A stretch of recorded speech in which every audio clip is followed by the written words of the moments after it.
नमस्कार दर्शक बंधु शुभ संध्या। आज हूँ 10 मे 2025। आज संध्यार मुख्य गुरुत्वपूर्ण खबर गुड़िक नहीं आसी। चलतु खबर गुड़िक उपर नजर पकाइबा कौन रही गुरुत्वपूर्ण खबर गुड़िक। पूर्व वीडियो को लाइक करूँ, चैनल को न कर चैनल को सब्सक्राइब कर पाखर बेल आइकन को ऑल रे प्रेस कर रखु एवं आपण मैंने क्यों जिले आम वीडियो देखुं कमेंट माध्यम जनातु। आ गोटे बंधु मैंने गोटे गच निहत लगातु। चलतु आज संध्यार मुख्य खबर गुड़िक पर नजर पकाइबा। मे 27 तारिख में केरल छुईब दक्षिण पश्चिम मौसुमी वायु। मे 27 तारिख में केरल छुईब मौसुमी वायु। मे 27 तारिख में केरल छुईब मौसुमी। एथर देश को शीघ्र मौसुमी छुईबा संभावना रही। मे 27 तारिख में दक्षिण पश्चिम मौसुमी वायु केरल छुईबा संभावना रही। मॉडल जनित त्रुटि 4 दिन आग पछ होइपारे। एने पाणीपाग विशेषज्ञ उमाशंकर दास एक्स जरिया सूचना प्रदान करछंती। पाणीपाग विशेषज्ञ उमाशंकर दास लिखिछंती एथर 16 मौसुमी आसीबो। मे 27 तारिख सुधा दक्षिण पश्चिम मौसुमी वायु देशर मुख्य भूखंड को केरल निकट में छुईबा संभावना रही। तेबे 2024 मसीह में 30 तारिख में केरल छुईथिबा बेले 2023 मसीह जून 8 तारिख, 2022 मसीह में 29 तारिख, 2021 मसीह जून 3 तारिख, 2020 मसीह जून 1 तारिख में केरल छुईथिला। आसंता 5 दिन राज्यर भीषण ग्रीष्म लहरी बहिब। गुळुगुळि भी अनिश्वासी करिब। 14 तारिख जाए प्रचंड तातर निस्तार मिलिबनी। शनिवार उपकूल ओडिशार विभिन्न स्थान में ताती गुळुगुळि रहिब।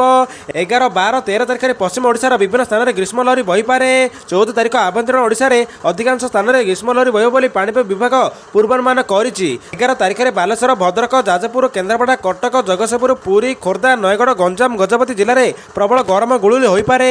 एवं 12 तारिख में संबलपुर, झारसुगुड़ा, बलांगीर, बौद्ध में ग्रीष्म लहरी बहिपारे।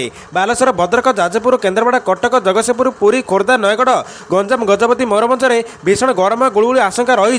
ठीक सेहीपरि 13, 14 तारिख में संबलपुर, झारसुगुड़ा, बलांगीर, बौद्ध, सुंदरगढ़ में ग्रीष्म लहरी कलबल करिब।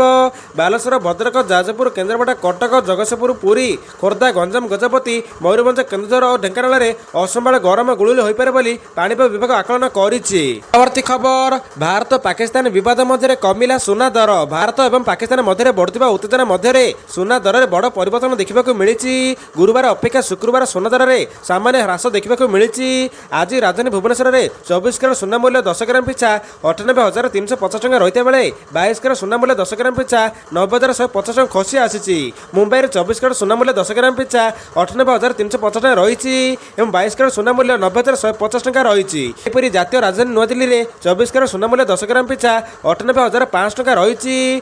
22 कैरेट सुना मूल्य 90,300 टଙ୍କା रही। परवर्ती खबर, मुख्यमंत्री बस सेवा मिल 50% रिहाती। राज्य सरकार पक्षर बुधवार बसवा राज्य सरकार पक्षर बुधवार बसवा गुरुत्वपूर्ण कैबिनेट बैठक में मोट 8टी प्रस्ताव उपर मोहर लगी। 5टी विभाग 8टी प्रस्ताव उपर कैबिनेट मोहर लगी। मुख्यमंत्री मोहन चरण माझी अध्यक्षतार बसवा गुरुत्वपूर्ण कैबिनेट बैठक में पशु संपद, अर्थ विभाग, ग्राम्य उन्नयन, वाणिज्य, परिवहन, स्वास्थ्य विभाग भली गुरुत्वपूर्ण विभाग 8टी प्रस्ताव को कैबिनेट मंजूरी मिली। राज्यर समस्त व्यवसाय स्थल, वाणिज्य केन्द्र, शिक्षा, स्वास्थ्य अनुष्ठान और अन्य दर्शनीय स्थान को निरापद, सुलभ, दक्ष सार्वजनिक परिवहन बस सेवा मिल। बस चलाचल दक्षता, स्वच्छता लक्ष्य मुख्यमंत्री बस सेवार संपूर्ण नवीकरण छड़ा बस गुड़िकर तदारख नियंत्रण पर ओडिशा राज्य सड़क परिवहन निगम को दायित्व मिल। बस गुड़िकर सीसीटीवी कैमेरा, लाइव भैन ट्रैकिंग, यात्री सूचना व्यवस्था, पानिक बटन इत्यादि बंदोबस्त करा। मुख्यमंत्री बस सेवा महिला ट्रांसजेंडर को मुख्यमंत्री बस सेवा महिला ट्रांसजेंडर को 50% रिहाती मिल।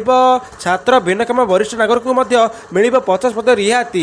परवर्ती खबर, क्रिकेट प्रेमी आसिला खुशी खबर। बेसी दिन नुहे मात्र सप्ताह स्थगित रही आईपीएल मैच। मन दुख करंतुनि क्रिकेट प्रेमी, बेसी दिन नुहे मात्र सप्ताह स्थगित रही आईपीएल मैच। गोटे सप्ताह पर पुणी पड़िया को ओह्लैबे क्रिकेटर। आउ निज निज टीम चौका चौका देखि घुषिबे क्रिकेट प्रेमी।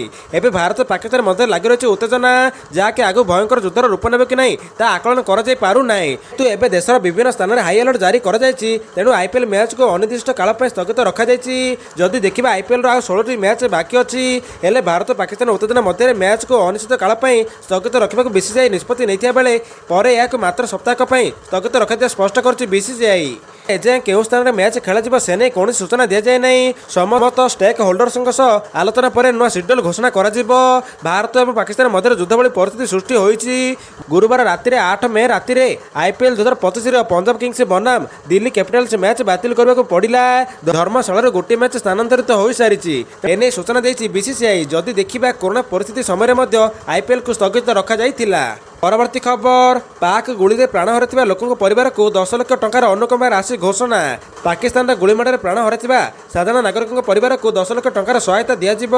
ସୀମାବର୍ତ୍ତୀ ଅଞ୍ଚଳରେ ପାକିସ୍ତାନ ସେନାର ଗୁଳିରେ ଜୀବନ ହରାଇଥିବା ମୃତକଙ୍କ ପରିବାରକୁ 10 ଲକ୍ଷ ଟଙ୍କାର ଅନୁକମ୍ପା ମୂଳକ ରାଶି ପ୍ରଦାନ କରିବାକୁ ଘୋଷଣା କରିଛନ୍ତି ଜାମ୍ମୁ କାଶ୍ମୀର ମୁଖ୍ୟମନ୍ତ୍ରୀ ଓମର ଅବଦୁଲ୍ଲା। ତ ଦର୍ଶକ ବନ୍ଧୁ, ଏହା ଥିଲା ଆଜି ସନ୍ଧ୍ୟାର ମୁଖ୍ୟ ଗୁରୁତ୍ୱପୂର୍ଣ୍ଣ ଖବରଗୁଡ଼ିକ। ଯଦି ଭିଡ଼ିଓଟି ଭଲ ଲାଗିଛି କିମ୍ବା ଖବରଗୁଡ଼ିକ ଭଲ ଲାଗିଛି ତାହେଲେ ଭିଡ଼ିଓଟିକୁ ଲାଇକ୍ କରି ଚ୍ୟାନେଲଟିକୁ ସବସ୍କ୍ରାଇବ୍ କରି ପାଖରେ ଥିବା ବେଲ୍ ଆଇକନ୍କୁ ଅଲ୍ରେ ସେଟ୍ କରି ରଖନ୍ତୁ ଏବଂ ଭିଡ଼ିଓଟିକୁ ନିହାତି ଭାବେ ସମସ୍ତଙ୍କୁ ସେୟାର କରି ରଖନ୍ତୁ।